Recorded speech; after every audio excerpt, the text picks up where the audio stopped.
Hi everyone, it's great to see you. It is a beautiful day out here. I don't know if you can hear the wind or not, but it is fabulous and it's nice and cool. A perfect day to put a new plant in the garden. I am opening a box from Hydrangeas Plus here. Now I have ordered from Hydrangeas Plus before. They do a lot of the more unique hydrangeas, some of the older hydrangeas that are harder to find, and they carry a nice selection of the newly released hydrangeas too. Hydrangeas Plus is a great name for them, and I've had really good luck with their deliveries.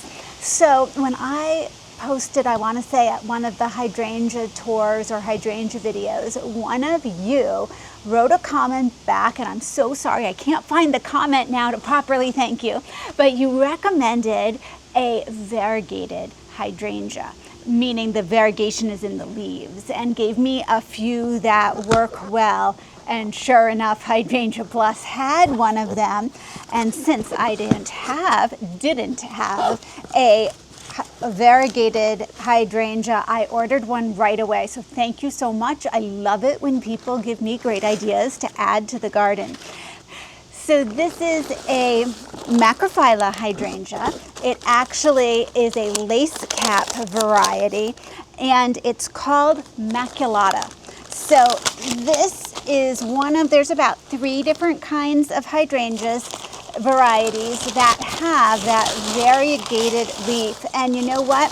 As soon as this viewer recommended this, I remembered I had seen a variegated leaf hydrangea on the Newport garden tour that I'd gone to, and it was spectacular. Oh, look at this. This is the one I was thinking of. So if you can see, the leaves are rather light, and they pretty much all, they say this is one of the best variegated leaf hydrangeas. They pretty much all have some type of white that intersperses with the green on the leaves. So I'm really growing this for the leaves here. I just think this is really neat to have. The flowers, actually being lace caps, tend to bloom white, and then they sort of age to either a pink or blue, being soil dependent for the pH. I'm going to put this in a planter, and we'll see how it does. Now this is hardy down to zone 6, and because I'm not really worried about whether we get a ton of blossoms or not, the blossoms are fine for this. It's not a real showy blossom. I want the leaves. So I'm not worried about, oh, we have to protect it for the winter so that it blooms a ton. I just need it to live through the winter. And so I think it will be just fine here. I'm going to have it in a very protected area in the planter, and we should be good. I'm going to show you where I'm going to put it. It is going to be in a bag, in a pot, just like I like to do, in case in the future I decide I either want to bring it in to protect it more or want to move it. I'm putting some just regular potting mix into my grow bag. And this was all the potting mix that I could find in the shed. So I don't think it's going to be enough for this grow bag, but that's okay. I think that we will do just fine. So here we go. Now, usually Hydrangeas Plus, they just wrap the root ball up like that in plastic, and that is just fine. It makes the trip here, and this is a 3-year-old. So some of them you have a choice when you order as to what size you're ordering, and you're ordering by how many years it's been growing. 1 year, 2 year, 3 years. And they had this available as a 3. We're just blowing away here. We had this one available as a 3-year-old, and I wanted that because it means it's coming with a much larger root ball at the bottom. Now, Hydrangeas Plus always sends you the coveted Hydrangeas Plus catalog. So I'm going to put this somewhere safe, and then I'm going to show you where we're moving our Hydrangea Maculata. So now I have planted this 3-year-old Macrophylla Maculata, that's a mouthful right there, in a grow bag. And I really like to put them in grow bags because they're nice and light and easy to move, and because as the roots go through, they're air pruned, which is really great for your plant. Your plant can live for many years very happily in a grow bag.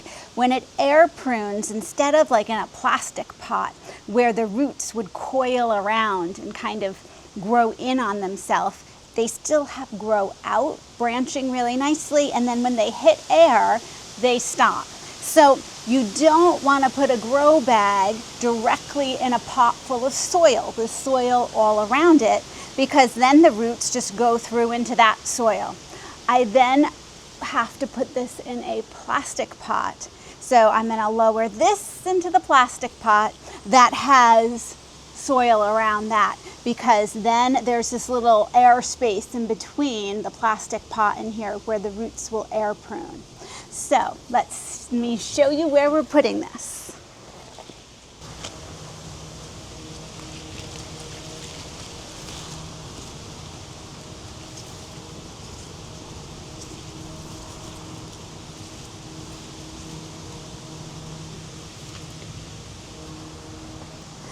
So I'm going to reach through the railing here to my variegated leaves. So this is a ceramic pot that I got before I realized ceramic pots are really, really too heavy for me to move. And honestly, this is a very difficult place for me to plant.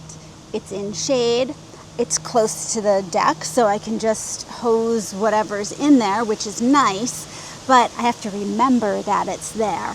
It is going to be just partial sun and partial shade, and these leaves will poke through all around in here, and that's what I want. I want to show them off. It's a place where people walk by, so they're going to see it, which is nice.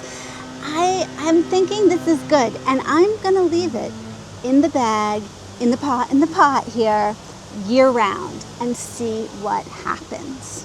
So thank you to whoever recommended me get this beautiful hydrangea.